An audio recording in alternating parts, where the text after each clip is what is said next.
ஆண்டவரை ஸ்தோத்திரிக்கிறேன். எனக்கு இந்த நல்ல ஸ்லாக்கியத்தை கொடுத்த இறைவனுக்கும் பாஸ்டருக்கும் நன்றி சொல்கிறேன். இப்பொழுது மார்க் எழுதின சுவிசேஷம் 16ஆம் அதிகாரம் 15ஆம் வசனத்தை நான் ஒரு விஷயம் வாசிக்கிறேன்.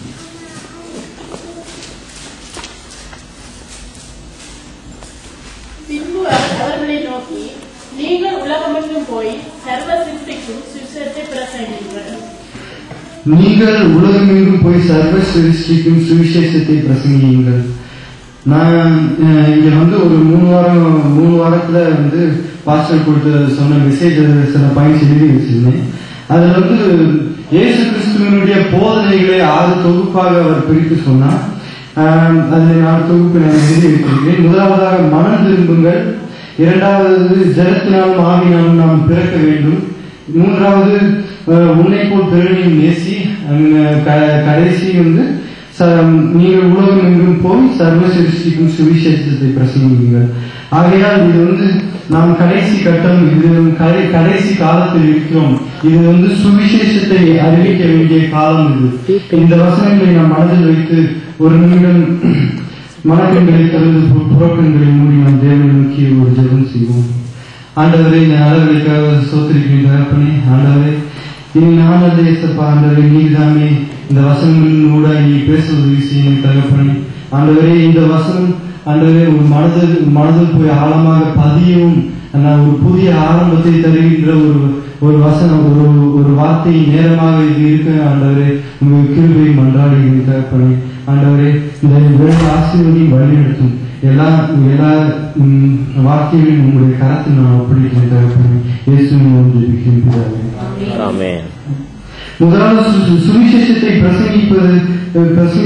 பிரசங்கிப்பதை பற்றி கூறுவதற்கு முன்னால் நாம் சுவிசேஷம் என்றால் என்ன என்று ஒரு 2 காரியங்களை மட்டும் பார்த்துவிட்டு அதற்கு பிற்பாடு நாம் அதற்கு கடந்து சொல்வோம். சுவிசேஷம் என்பது கடவுளின் அன்பை பற்றின நற்செய்தியா இருக்கிறது. யோவான் 3:16 சொல்லுகிறது, தம்முடைய ஒரே பேரான குமாரனை விசுவாசிக்கிறவன் எவனோ அவன் கெட்டு போகாமல் நித்திய ஜீவனை அடையும்படி அவரை தந்தொருளி இவ்வளவாய் உலகத்தில் அன்பு கூர்ந்தார். முதலாவது நாம் தேவனுடைய அன்பை பற்றி கூறுவது நற்செய்தியா இருக்கிறது. அவருடைய அன்பு ஒரு 4 பகுதிகளாக அவருடைய அன்பை பிரிக்கலாம். முதலாவது நம்மை மீட்டெடுத்த அன்பு, நம்மை மன்னித்த அன்பு, நம்மேல் கிருபையை தினமும் பொழிகின்ற அன்பு, நம்மை காக்கும் அன்பு. நமக்கு தேவன் ஒரு புதிய வாழ்க்கையை தந்திருக்கிறார், ஒரு விடுதலை தந்திருக்கிறார். நாம் உலகத்தை பற்றி சிந்தித்துக் கொண்டு, உலக காரியங்களை கவனித்துக் கொண்டு, அதில் உள்ள சிற்றின்பங்களை மகிழ்ந்து கொண்டிருந்த நம்மை ஒரு மீட்டு எடுத்து ஒரு புதிய ஒரு ஐக்கியத்தோடு சேர்த்து ஒரு புதிய ஒரு வாழ்க்கையை தந்திருக்கிறார். இது அவர் நம்மை மீட்டு எடுத்த அன்பு. இரண்டாவதாக அவர் நம்மை மன்னித்த அன்பு. நம்முடைய பாவங்கள் மத்தாமல் சிவப்பாக இருந்தாலும் அதை பணியை போல் மாற்றினாரே, அது அவர் நம்மை மன்னித்த அன்பு.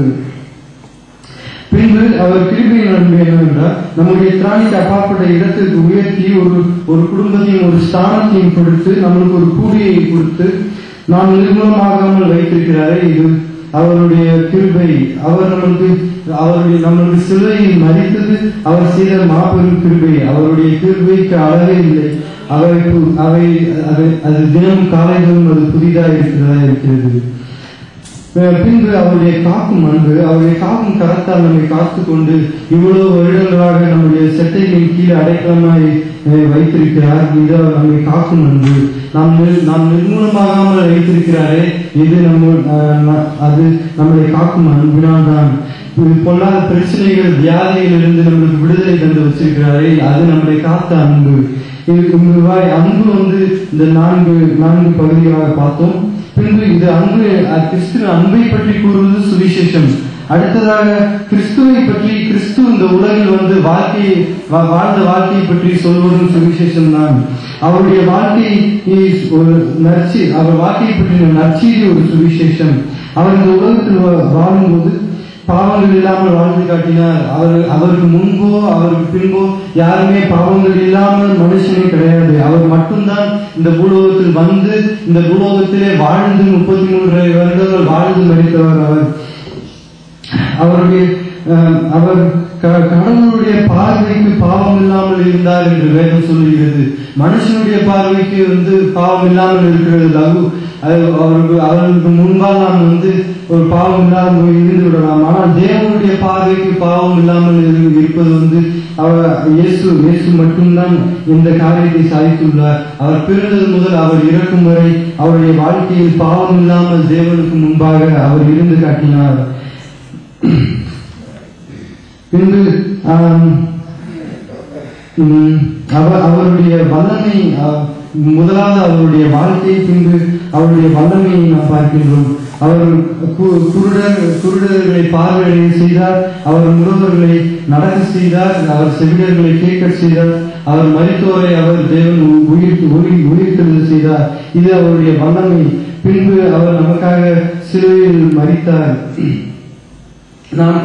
அவருடைய அன்புதான் அவரை சிலுவை வரைக்கும் கொண்டு சென்றது. அவருடைய அன்புதான் அவரை சிலுவையிலும் இருக்க வைத்தது. அவருடைய அந்த சிலுவை காட்சியை பார்க்கும்போது நாம் அவருடைய அன்பை தான் பார்க்கிறோம்.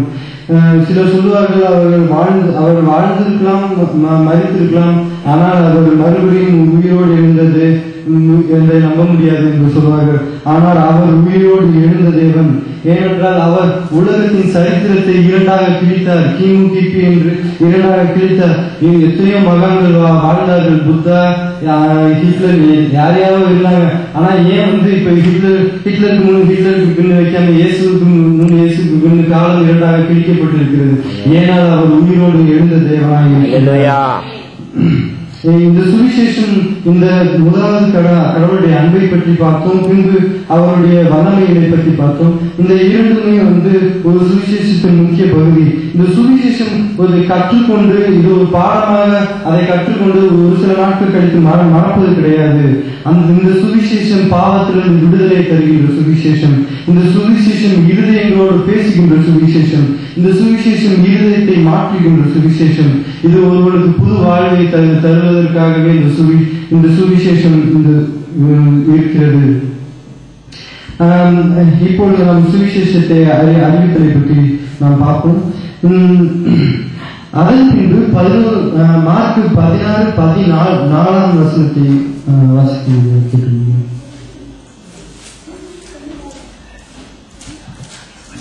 அதன் பின்பு 11 பேரும் போஜனம் பண்ணியிருக்கையில் அவர்களுக்கு அவர் தரிசனமாக உயிர்த்தெழுந்திருந்த தம்மை கண்டவர்களை அவர்கள் நம்பாமல் போனது நிமித்தம் அவர்களுடைய விசுவாசத்தை குறித்தும் இறுதிய கடினத்தை குறித்தும் அவர்களை கடிந்து கொண்டார்.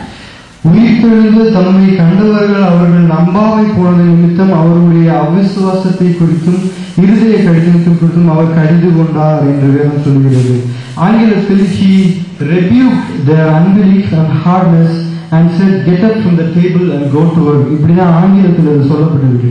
அதற்கு தமிழாக்கம் என்னவென்றால், அவர் அவர்களுடைய நம்பிக்கையற்ற மனநிலையை கடிந்து கொண்டு உன் நாற்காலியை விட்டு எழுந்து போய் உன் வேலையை தொடங்கு. இதுதான் ஒரு கரெக்டான டிரான்ஸ்லேஷன் தமிழ் சொல்லணும்.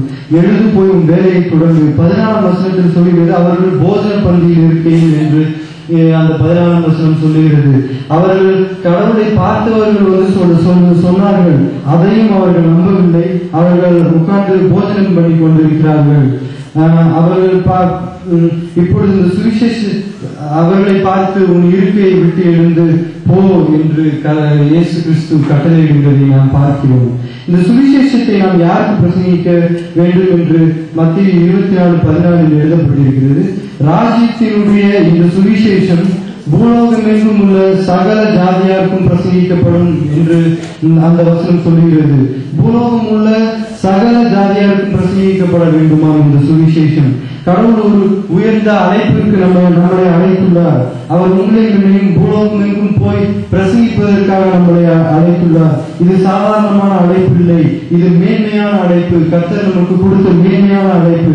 இதை நாம் சாதாரணமாக எடுத்துவிடக் கூடாது. கடவுள் நம் பின்னால் இல்லாவிடில் இந்த காரியத்தை நாம் முடிக்க முடியாது.